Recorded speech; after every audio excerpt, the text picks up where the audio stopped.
আসসালামু আলাইকুম। আপনাদের মাঝে নিয়ে আসলাম একটি নতুন রেসিপি, চিংড়ি দিয়ে পালং শাক রেসিপি। দারুণ মজার এই রেসিপিটি, চলুন শেয়ার করা যাক।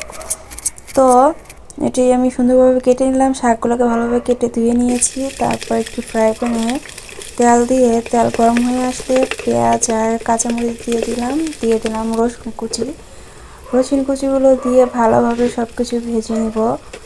ভেজে নিয়ে এতে দিয়ে দিব অল্প করে ফোড়ন।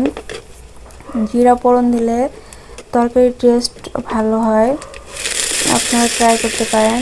তারপর দিয়ে দিলাম মশলা বাটা, জিরা বাটা, পাটা ধুয়ে রেখে যে পানিটা থাকে সেটা দিয়ে দিলাম, হলুদ মরিচের গুঁড়া দিয়ে দিলাম।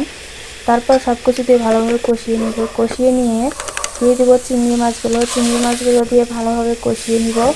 কষিয়ে নিয়ে দিয়ে দিব শাকগুলো ভালোভাবে ধুয়ে নিয়েছিলাম।